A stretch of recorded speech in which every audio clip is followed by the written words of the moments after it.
Hello everyone, सभी का स्वागत है इस वीडियो में। वो जो मैं पहले वीडियो बना रही थी इस चैप्टर की, वो अपने आप बंद हो गई थी, तो सॉरी उसके लिए। और हम आए हुए थे पॉइंट नंबर 3, किस चीज़ का जो इंटरनेशनल बिजनेस है उसको अफेक्ट करते हैं वेरियस फैक्टर्स। ठीक है, थर्ड पॉइंट देखते हैं क्या है। रिलीजन। जो रिलीजन है वो भी इफ़ेक्ट करता है इंटरनेशनल एनवायरनमेंट को। कैसे?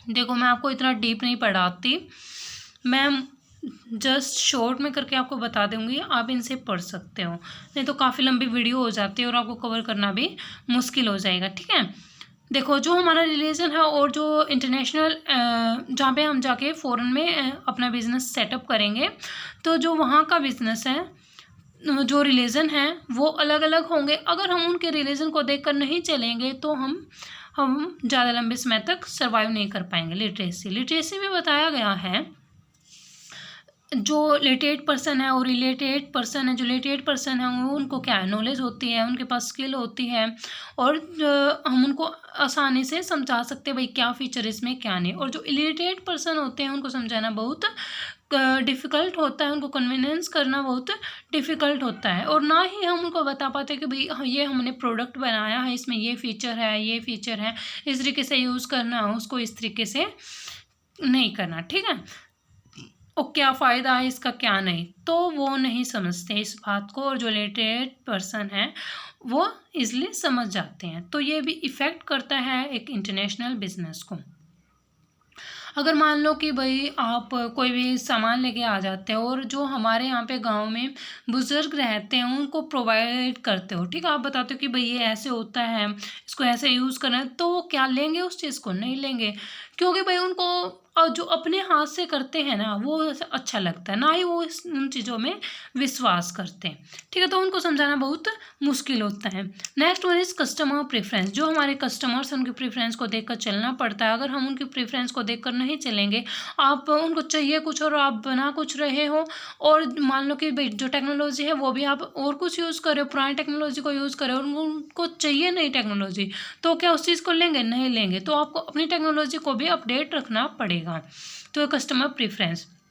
सोशल क्लास में अपर और लोअर क्लासेस आती हैं। अगर आप कोई प्रोडक्ट बना देते हो और उसके प्राइस को बहुत हाई रख देते हो, तो जो लोअर क्लासेस के पर्सन हैं वो कहाँ जाएंगे? तो उनके लिए भी तो मतलब कुछ करो ना। ठीक है, तो ये आते हैं social class, middle class and lower class, ये 3 क्लासेस होती हैं, तो उनको भी देख के हमें प्रोडक्ट बनाना पड़ेगा। Next one is family. देखो, एक जो पूरी सोसाइटी की एक स्मॉलेस्ट यूनिट मानी जाती है फैमिली। अगर मतलब कि फैमिली मतलब इन सभी को, सारी फैमिलीज को प्लस करेंगे तभी तो हमारी सोसाइटी बनेगी ना। तो हम एक फैमिली को देखकर भी हमें अपने बिजनेस के लिए जो प्रोडक्ट बना रहे हैं, हम जो बिजनेस में प्रोडक्ट बना रहे हैं, तो वो एक फैमिली को देखकर भी बनाना चाहिए। और जो हमारी सोसाइटी है, और हम अपने बिजनेस को भी इस तरीके से मैनेज करें जो कि एनवायरनमेंट है और जो वहाँ पे लोग रह रहे हैं उनको इफेक्ट ना हो।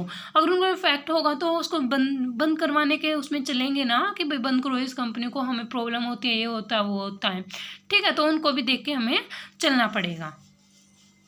Next one is political environment.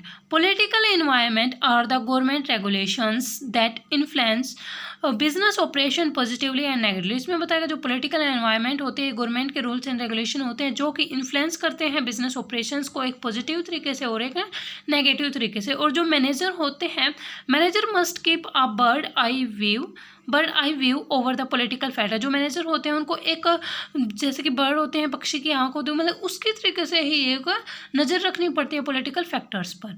Political factors affect करते हैं बिजनेस को वेरियस वेज में। और जो एक्सटर्नल एनवायरनमेंट फैक्टर हैं वो एक रिस्क भी पैदा कर सकते हैं हमारे बिजनेस के लिए। और इसमें क्या क्या आते हैं? टैक्सेस आते हैं, economic policy, political stability, foreign trade regulations and employment laws. Employment laws में यही बताया गया कि जो उसके राइट्स हैं एम्प्लॉयज़ को वो हमें देखने चाहिए, और उनको जो वेजेस है वो किस तरह जो वो काम करते हैं उनके हिसाब से देने चाहिए। फॉरेन ट्रेड रेगुलेशंस में बताया गया है कि भाई जो फॉरेन के ट्रेड, एक सेकेंड रुको, every business need to expand. देखो, इसमें बताया गया है कि भाई सारे जो जितने भी बिजनेसेस हैं वो क्या चाहते हैं कि भाई हमारा जो बिज़नेस है एक्सपेंड हो, तो हम बाहर जाके बिजनेसेस करें, तो इसमें बताया गया है foreign policy of the government has direct impact. जो फॉरेन पॉलिसीज़ हैं उसकी गवर्नमेंट की वो भी इफ़ेक्ट करती है हमारे बिजनेस को। Next one is political stability.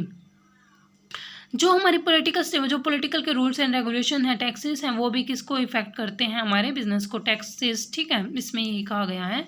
तो ये हमारा चैप्टर नंबर 1 कंप्लीट होता है और हम नेक्स्ट वीडियो में चैप्टर नंबर 2 कवर करेंगे। Thank you guys for watching this video. और मैं आपसे वादा करती हूँ कि मैं आपके इस तरीके से ही जो इम्पोर्टेंट चैप्टर बनते हैं, हमारे बुक में कितने हैं 20 चैप्टर हैं, इसमें बनते हैं 15 चैप्टर जो कि इंपॉर्टेंट है, जिससे कि आपका एग्जाम क्लियर हो जाएगा इसलिए। ओके, तो हमारा चैप्टर नंबर 1 कंप्लीट होता है। नेक्स्ट वीडियो में हम चैप्टर नंबर 2 करेंगे इसी तरीके से। अगर आपको वीडियो अच्छी लगे तो like and subscribe and share ज़रूर करना guys. Thank you for watching this video.